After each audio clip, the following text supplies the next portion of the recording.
Well, the overview is, as a former reporter and a current PIO, I have never seen what we are seeing today. I have never seen calls for tornado damage in multiple tornadoes, and I've covered a lot of these in my past history. We are going from call to call. We are utilizing every resource that we have. Right now, our hardest hit seems to be Burning Tree in Mariner Sands, where there are reports of multiple injuries, traumatic injuries, head injuries.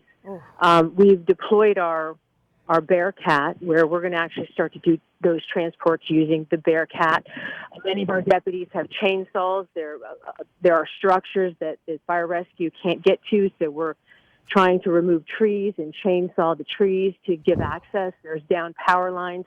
So our guys and our ladies are actually working tough situations too because of the down power lines. So we're trying to get to everybody. From what we understand and what I'm hearing on the calls is that multiple roofs were blown off in that area. Now across the street, which that area is very, very close to the Woodmill Pond, which you just did a report on, where the sheriff actually saw the tornado move through there.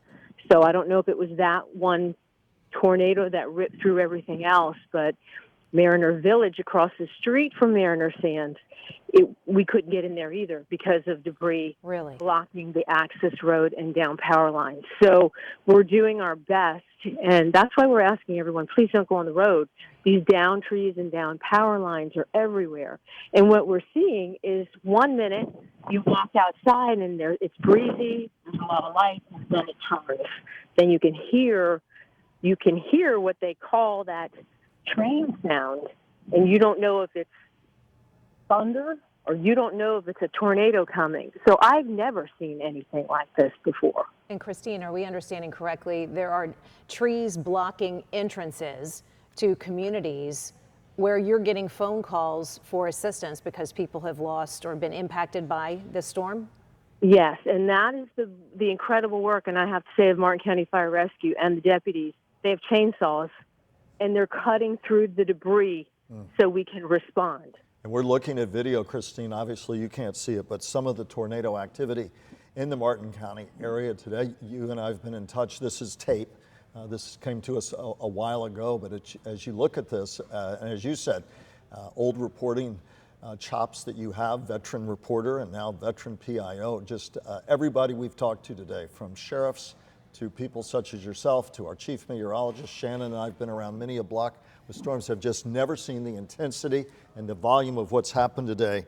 So you've got crews rushing to, already on scene, Burning Tree, Mariner Sands, one of the hard hit areas. Elsewhere, so injuries, we don't know how many.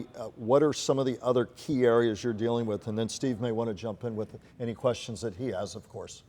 Well, the Salerno area, which we've also had tornado activity over there, but we don't have any reported injuries over there. The Mariner Sands area seems to be where we're having the head injuries. We did have a report of a woman, the roof blew off and it blew her through the front door. So those are broken bones. I don't know exactly how many injuries we have, but they're trying to move them to the hospitals as quickly as possible.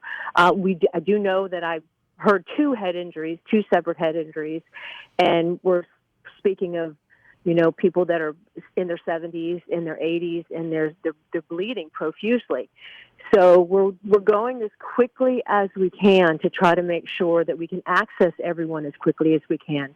And again, it's all hands on deck. When I tell you the sheriff's answering calls, all of the guys and all of the ladies are answering calls. Sheriff-elect is answering calls. We're just all trying to, and it seems like for us that the storm isn't even here yet. This is the storm before the storm.